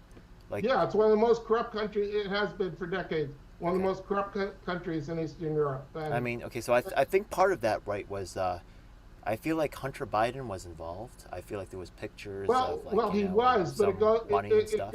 it goes even further back from that, because when I was teaching in Kazakhstan from 2011 to 15, Right. So, well, actually, this just really paints to this part, right? Yeah. So earlier you said, right, that America should protect its interests and get involved in international trade. But isn't that really kind of a way, like Hunter Biden? Isn't he like kind of like, yeah, maybe it's corrupt, but it's kind of like the U.S. inserting its interest into Ukraine to try to like okay, okay, because I just feel like okay, go ahead, put it together. The Biden crime family has been essentially milking all sorts of people, because he was an important senator for many years as head of the Senate Armed Services Committee, and essentially the Hunter Biden and all the other people as part of that is essentially. Yeah, Ukraine was blind influence, obviously. I mean, this is corruption. Come on. But that's the nature of corruption. They buy off corrupt politicians in the West. The Soviet Union did that too, with the Rosenbergs and the other Soviet spies who were in the U.S. They're trying to foment things, and but that creates right for Biden, right, who's an American, to cash out on the Ukrainians. Like they're protecting their interest in their trade, right? Well, the thing is, Ukraine is an artificially created country, because Stalin started Ukraine by taking different parts of different countries. Poland, Hungary, and the other countries around that were essentially taken pieces off, and then put under one republic in the Soviet Union, which was Stalin called Ukraine. And that includes Tartars, that includes all sorts of different tribal groups. And the people that forget that essentially at the beginning of World War II, there was what was called a Stalin-Hitler pact, which essentially they decided to meet in the middle of Poland and say that everything east of that was Stalin's, everything west of that, and then both sides decided we're going to kill all the Jews and the minorities in this area. And the Nazis, essentially National Socialists, were working with the Bolshevik socialists to essentially destroy minorities and others in the middle. And then Adolf Hitler decided to break the thing and say, and repeat what Napoleon tried to do and say, yes, the Aryan race, we're going to go in and destroy the Slavs. It's so hard for me to believe anything about history. It's so hard for me to believe anything about history, because I see how much things are misreported today. So I'm like, if I can't even believe the news that I see about what's going on today, like, what's the chances that I could learn about something that happened like 20, 30 years ago without like... You gotta look at the right places, and you can't rely on the mainstream media in New York City, which is essentially paid for. And for example, on the YouTube, I'd recommend you watch the Duran, Duran, and they've been accurate for over a year regarding what's going on in Ukraine, and essentially what happens when Ukraine gets billions of dollars from the U.S. essentially it goes to arms traffickers, and all the arms that are sent there get sent to Hamas and other countries, and then they're stuck with the residue. And essentially, Ukraine is putting up kids and old people now to go into a Russian grinder, where essentially hundreds of thousands of Ukrainians die because essentially the Russian government got fed up with Ukrainian only speakers, the Nazis, who essentially say Ukrainian is the only language allowed in Ukraine, and essentially they decided that they were going to destroy and drive out people who are native speakers of Russian. That's why I brought up the point. In Kazakhstan, it's different because there are three official languages: Kazakh, Russian, and English. Okay. And basically, the Russian people of Russian ancestry have no fears about worrying about Kazakhs throwing missiles into their region and us coming to Gorsk or Pavlodar because the Kazakhs don't like them. I appreciate that because you were actually there. Yeah, well, I was there, but Russia took over Kazakhstan way back in the 1740s, I believe. I know. And Russia and Poland were fighting over territory all the way back to 1700. And in the early 1800s, they had Napoleon that went all the way from France that tried to go all the historical stuff, right, like Iraq war that's in the past, I'm really more concerned about today. I'm so sorry, but now we're going to enter actually the free portion. This is the free portion of the discussion forum. So we've passed most of the questions, and we're pretty much good here. Besides asking your contact information, all the other stuff, which is definitely going to happen before the end. But okay, so right now you're in North Carolina, which is actually a key swing state, right? Yeah, it's a critical state in the voting process, an early voter. You think you're going to get a vote from Trump? You seem like a pretty diehard Trump fan. You seem like a pretty loyalist. You should come out and support your race. Well, I came out in public and endorsed President Trump back in October with a Substack. Go to my Substack, you can see the press announcement I put out that I was supporting President Trump. Is Trump coming through North Carolina? Well, he was in North Carolina last summer before I arrived because I sold myself. He's probably coming back soon. In Red Springs and moved up to Wake County, but he was at the state convention, I believe, in June of last year. He's probably scheduled to come back soon. What do you think? What? He's probably scheduled to come back soon. What do you think? Well, that's great, but it's a situation where basically he has his own hopes and whatever else. And you think he'll endorse you? Do you have a primary opponent, or are you running? I honestly have no idea because when I grew up in Swarthmore, it depends. When I grew up in Swarthmore, basically a lot of Swarthmore College people hated the people at Penn Wharton School because they were the business people that were conservative, whereas the rest of Penn was flaming liberal. And President Trump went to Penn Wharton, which I appreciated. But the fact that I'm from Swarthmore and my parents went to Swarthmore College, he might be suspect that I might be pretending. But no, I'm not pretending. But the point is, I'm running my race or whatever else, and I'm proud and happy to support President Trump, but I'm not going to.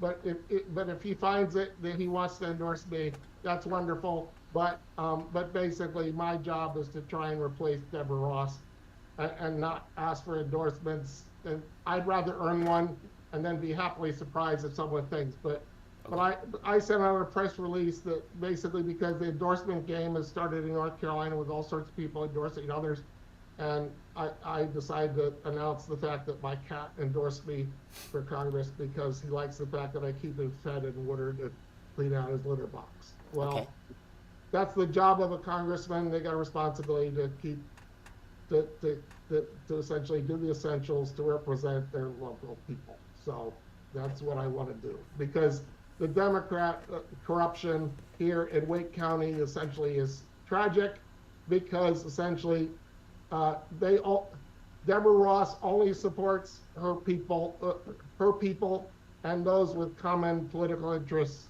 whereas any normal person that goes to her office for help for some federal issue is, if they find out they're Republican or conservative or voted for Trump once, or I think you're a very serious candidate. Not only I think you're a very serious candidate. I think Trump should definitely look at your campaign because, number one, right, not only have you run for office before, number two, your wife also ran and won her primary.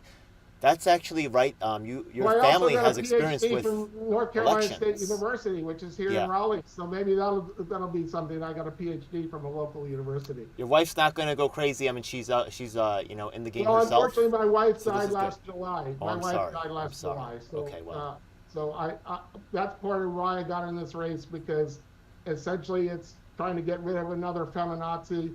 Like she went against Patsy Mink. Well, I'm going after Deborah Ross for the same reasons. And my platform interesting. that's in my brochure is essentially the same it was in 1998, and my wife's was in 1998. So Okay. um, How can people there find out? videos on my YouTube channel showing that me being interviewed by people in New Hampshire about what my views were, but I was 20 years younger then. So Oh, I saw that was on your website, right? Yeah. How can yeah, people find out correct. more about your campaign?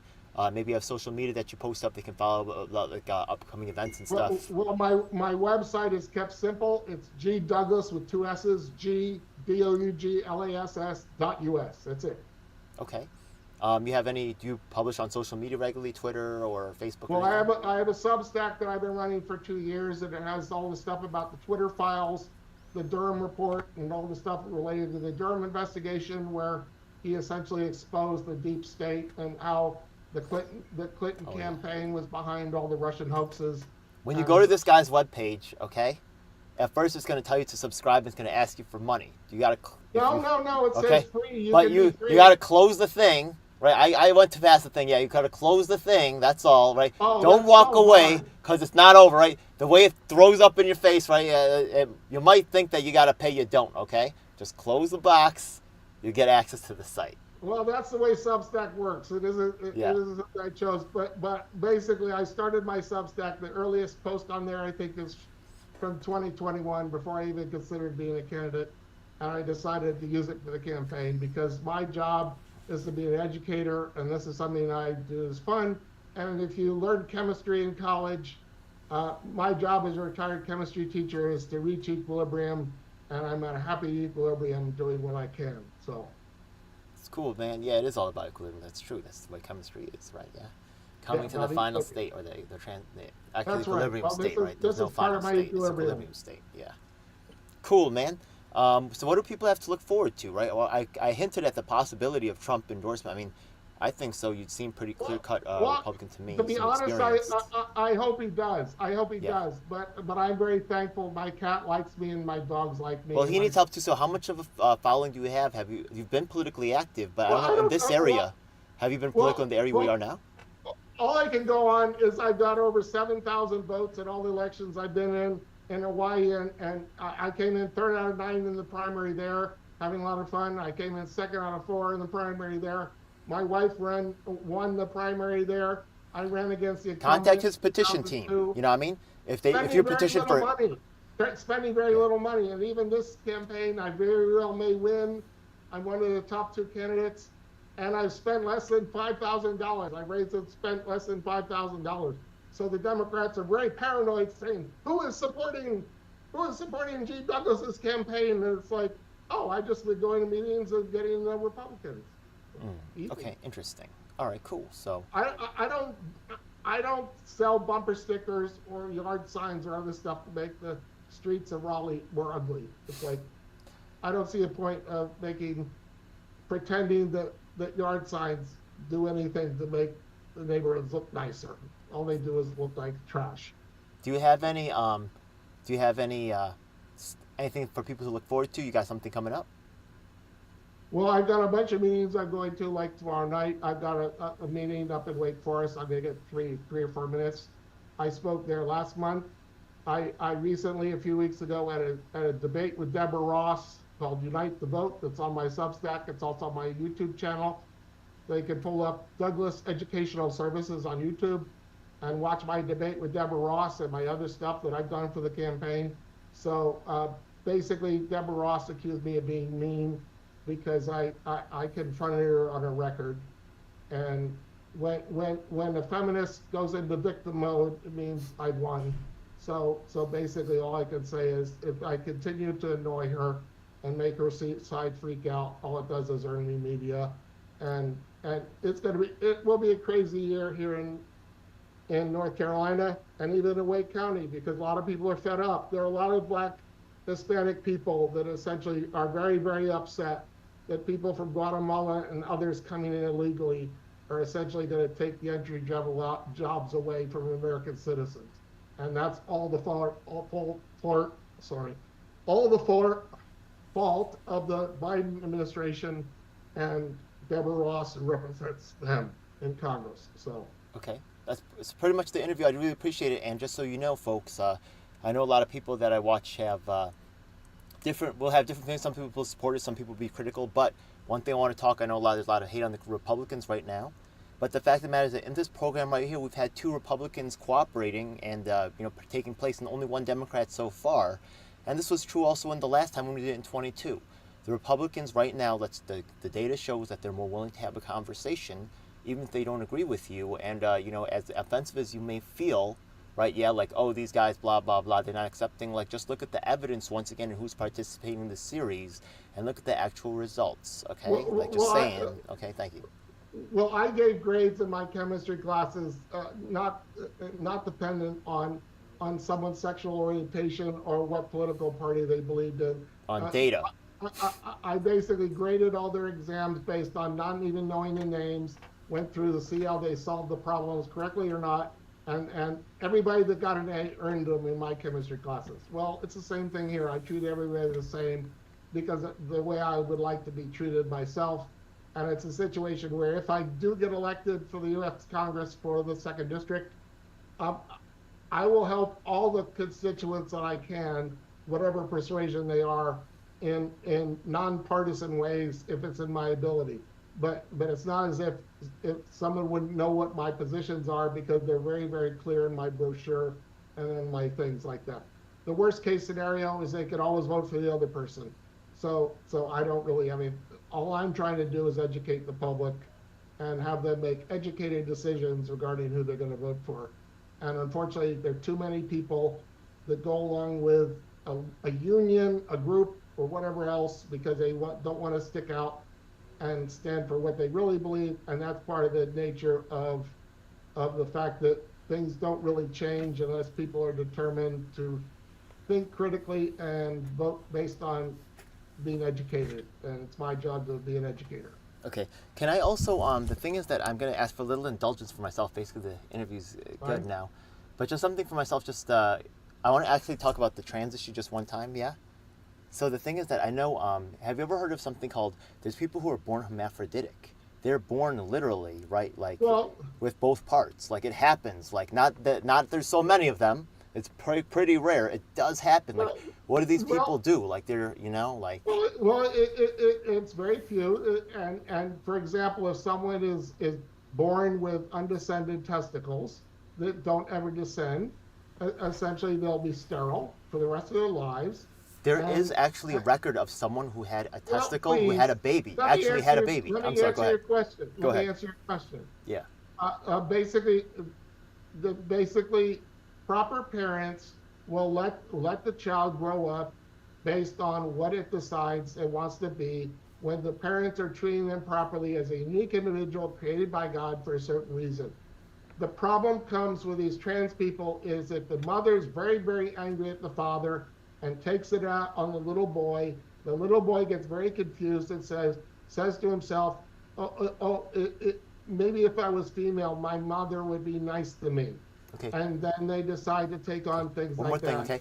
And it never ever works. It never ever works because the little boy is still going to be like the father she hates. I'm not going to deny that it might be part of it, but I'd just like to make a couple more points here. It's a choice people make to essentially to get a tattoo or to cut off body parts, whatever else. Children are not able to make their choices because they're easily persuaded that they're broken, they need fixing, and so... I agree there's reasons for concern. And essentially they do not let nature take its course, and that the child decide for itself when it reaches adulthood and can make an educated decision. Well, the problem comes from, you really need to read up on the history of eugenics. The problem comes from people with an agenda that want to essentially sterilize all people with a mental illness or confusion or whatever else, because they feel like these people do, Down syndrome in particular, of Down syndrome babies being killed in the womb Sure. because they have an extra chromosome. But And it's a okay, situation where, in some respects, it's no different there when is Down syndrome kids are killed or someone with undescended testicles as are as mistreated. unpopular as it might sound. I will say that is part of it. There's right, yeah. I'm not going to say it's all of it, but I'll say right there it was right. Yes, some eugenics going on. Right, there is some attempt to target certain people. Well, This well, does happen. I'm how going to say that's familiar part of are it. you? Well, Okay, how but familiar are you? okay, Please answer my question. okay. How familiar are you with the history of eugenics? I'm not a How super master, but familiar? I know a little bit about a westernized, right? A lot of the history of eugenics is, by the way, covered up with what happened in Asia, right? So, It's very easy to learn something about it. All you have to do is Google search eugenics and Margaret Sanger, and you can read all about it in Wikipedia about the eugenics movement and what they right, essentially push for. It hasn't been changed much or whatever. Most of it's accurate. They even have references, and you can even look at the references to see that basically what they want is an elite white supreme thing, and everybody that doesn't fit their stereotype, their Aryan stereotype, of which is fundamentally that, is essentially they want to be killed, and that includes the elderly when they get in too much trouble. They want to essentially have the ability to euthanize them and say, okay, "Sorry, your life but has reached the end of its usefulness. We're going to kill you now." okay, but if I could just, sort some, once again, some scientific studies, which once again, I don't trust all the scientific studies, okay, just because out there, but Well, there I don't either, because most of it is BS. could be, Because essentially the could be. people, no, you need to understand the nature of the research. I'm And into science too, man. I'm in the science just field. I'm admitting, just yeah, a lot. watch I just said, watch I agree. You can't believe all of it, but let me tell you what the just studies say. watch on YouTube Jordan Peterson interviewing the biologists and others who have essentially done the research and know what is really going on here with the mutilation of children, essentially without their consent, essentially because their parents pushed them one way or another to say they're unacceptable as God made them. We want them to be someone else. So the kids want their parents to like them, and so they go along with it. And then 5 years later, they regret it and realize they'll never have children. I understand that's a concern. And I you understand can't put back on body but parts. Have you ever seen what happens with a girl that gets an artificial penis and part of her skin is wrapped around here, and then I no, saw a kids are picture gonna on do what the kids internet kids are gonna do what kids are gonna do. of Yeah. a girl that essentially they made a penis that was 6 inches long and put it on that girl and essentially ripped off part of her arm to Okay. essentially manufacture it, and it's a monstrosity. It's like normal men would want a penis that I'm is, concerned about the medical industry getting involved and of course, profiting off of it's this. all a scam because That is essentially a real concern. But Obamacare yeah, provided millions of dollars to that industry to do it because but it's yeah, under Obamacare. can I throw this out there? Okay, so the thing is that when people have done studies on gay people, they've been found that they had like different brain topology. Like they said, like the size of the spheres was more symmetrical in Well, gay most of men that, and straight women. Also, one more thing is that they also said that there's a relationship between birth order, right? If you're born first, you're more likely to be heterosexual, and if you're born later, have you ever seen that study? You could look it up yourself if you well, want. Like well, these Kinsey, things, they well, may be different. Like honestly, I don't have any. well, let me I don't answer. defend them because I Let honestly me have answer. zero desire to dress as a Well, woman. I have zero. Like well, I don't well, want to do let that me at all. answer. Let But me I answer still, your yeah, okay, question. go ahead. Kinsey, way back in the 1940s or 50s, sexual studies regarding gender and whether someone's homosexual or not, whatever, Okay. it's become now that he was a pedophile, okay? And essentially used kids for his own purposes, essentially warped the system because uh, he was a pedophile and ran a group of pedophiles. And unfortunately, I really recommend you watch Jordan Peterson and his video essays on his blog and other places on Daily Wire Plus, as well as on YouTube, and see his discussions that he's had with real veterans. And also, I recommend you see Matt Walsh's video, "What is a Woman?" because he drives it very well down about the nature of what this monster is, essentially what it does. is essentially enables the mutilation of kids before the age of consent, and it has nothing to do with adults that decide to do this to themselves or whatever else. It has to do with the people that are essentially forced in it when their brain isn't properly where they can make adult decisions until they reach 21 or 25, depending on which evidence you look at. And it's a tragedy because everybody that's involved is a tragedy, but follow the money. There are people making millions of dollars by cutting people's body parts off or killing infant babies in the womb. Wait a second. From your childhood, it sounded like you had, like, I also had, like, kind of like a resistant childhood. I left home at the age of 16, right? Yeah? What about, it sounds like you may have had a similar experience, though. Well, Did you? both me and my wife were the eldest child of second marriages, where essentially started with an affair or adultery. Okay, we were the oddballs in our family and such like that. And my mother hated men. My mother hated her father. My mother hated my father and everything else, and wanted me to be anybody else. She would call me the devil incarnate because I had Walter inside me. And thankfully, I became a Christian when I was 15. So you had to go out on your own, exactly, right? Yeah. So you wanted your own freedom from, adults telling you, And when I was 15 or 16, after I became a Christian, and so I started having a life separate from her. Then she wanted to work with a psychiatrist to get me institutionalized because I finally realized that I was being abused because she decided. Yeah, then you got to go. Me too. Then you got to go. You can't be around that situation. You got to get cut out on your own. So I'm really for. Well, the thing is, I didn't know enough at the time. I wanted to finish high school and my paper route and everything else, so I learned my last year to stay away from her. And then I went off to the Christian college where I didn't have to be around all sorts of alcohol and promiscuity that was going on at Swarthmore College.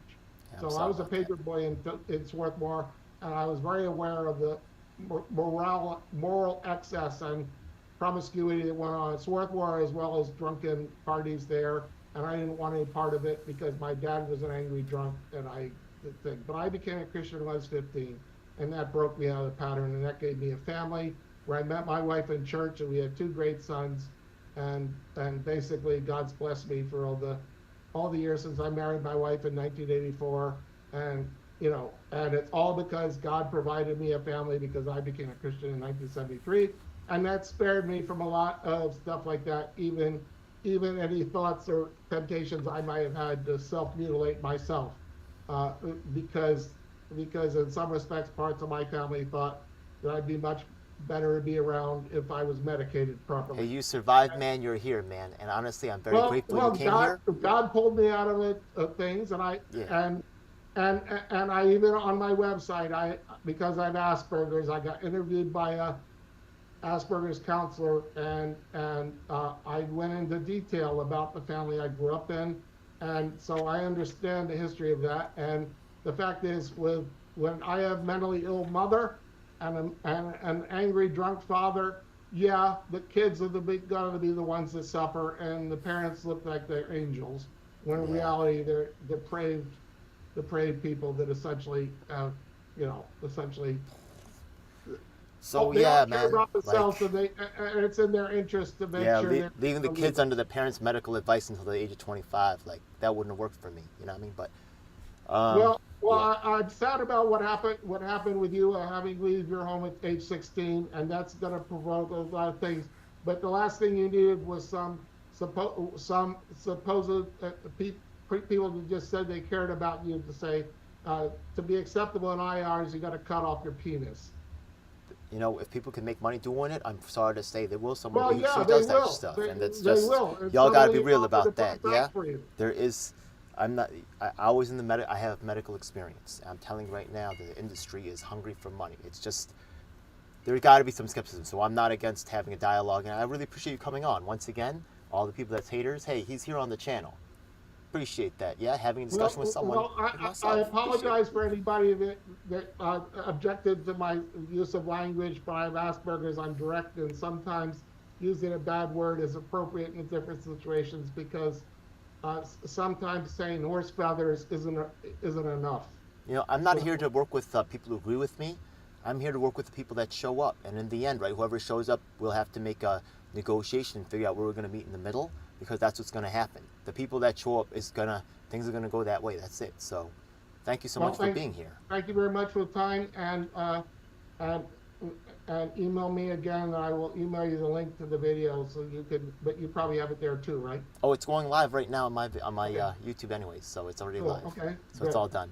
It's been a pleasure to meet you, and it's been an honor. Thank you so much for coming. Well, on if the I show. ever visit New York City, it'd be fun to have lunch with you or something, to meet you face to face. There's discussion panels coming up on some of these topics, from election reform to even the trans issue. I don't know if you want to jump in, but that's fine. We're actually No. Frankly, as a Christian, I see that as depraved by the parents that push this. And the unified platform at the end, right, is actually unanimous agreement from all the parties. So if you want to actually interfere with that, which I know my allies will be like, oh, Ed, what are you doing? Yeah, actually, in the end, if we can't all agree to certain things, then we can't really move it forward, because unified platform is about that. Well, if I can leave you with this last point. Yeah. The problem that happens with immoral parents, whether the selfish immoral parents, is that the children are always the victims. And if the children as the victims can be victimized more, so the parents feel better about themselves, they will do it. Okay? And maybe there's a way that it's all about deflecting responsibility away from themselves that made the mess for their kids, and say their kids need to be hospitalized or their kids need to be killed because they were selfish and didn't sterilize themselves before they got sexually active. And just if you think differently, you can come on the channel too. I wear both sides, but there are people who transitioned who actually are complaining about it and who say that they are unhappy that they transitioned. Yeah, well, this does exist. They do exist. But a woman that gets her breast cut off cannot get them put back on and have them properly nursed. But then there's some people who are satisfied. So it's like it's both ways, right? So it is what it is. I'm talking about famous people that have detransitioned, that are on YouTube and have been coming out about the fact that the tragedy that occurred to them when they were 15. They're 21 now, and they realized their parents were perverts, and essentially they were manipulating the situation. They couldn't. Unified platform isn't really what we it's about what we could agree on. So maybe and if you want to stay if you want to say that they got to meet certain appearance standards, that's fine. But that's your right. But the thing is that we might agree. We've already agreed that trans people deserve fair access to government resources. So we can still come up with a positive. I know it's not great, but we start. Let me make this clear. Nobody should be discriminated against if they're going to be normal around other people and work hard and everything else. But the problem comes from any activist where they have it in your face saying either you agree with me or I'm going to beat you up. In the end, after, just so you know, agree with me or I'm going to sue you. What we do is we collect all the recommendations from all the candidates, no matter what they are. You could even say, I want trans surgery to be illegal, right? That anybody could pose anything. Then at the end, we shoot the questionnaire to all the candidates, right? They can vote yes, no, abstain, right? Yeah, and in the end, what unanimously passes, that goes up there. So if you have like an extreme view, it's very tough to pass, but you can still have your name is recorded to show as someone who's created a policy that everybody could agree on. And I think that's a powerful tool as legislator to be, go ahead. The thing is, again, I do not believe that taxpayer money should be used to support elective procedures with someone who wants to do that. If someone wants to buy insurance to cover their own procedures or whatever else, that's on I them. can't stop you from proposing that. I can't stop the vote from happening, but it's up to, once again, all the participating.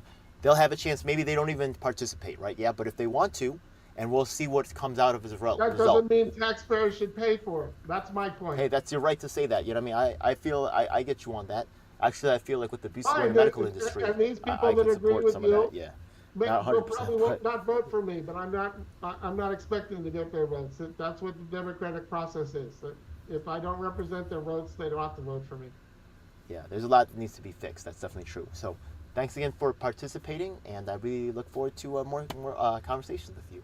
Well, I'll do my best, and all I can say is all the best to you and your podcast. I really wish you well, but I hope if you can work it out where you can get roommates and get a decent apartment, I think it'll be. No, I don't want that yet. I'd rather be on the street, man. on that. I know Well, what. You whatever, met people but like me before. all the best. Yeah, but what about when is your primary? The primary is on March 5th. You got anybody going against, or be nice people to them. are you uncontested probably, or are you? No, you're Well, contested probably, right? I have two other opponents. A veteran who's in the military for over 30 years, who has got his own set of credentials. Okay. I've been teaching chemistry for over 30 years, and I have mine. Who's that other guy? 27 years old from Puerto Rico. Who Okay, it's not Matt Ho, is it? Huh? It's not Matt Ho, is it? No. Okay, all right. Because No. Basically, me and the military veteran are going against the guy who isn't fluent in English. So. Okay. Well, it is what it is. All right. Well, thank you so much for coming on. Yeah. All right. I'm going to. All the best to you, and I wish you well. I'm going to end the stream.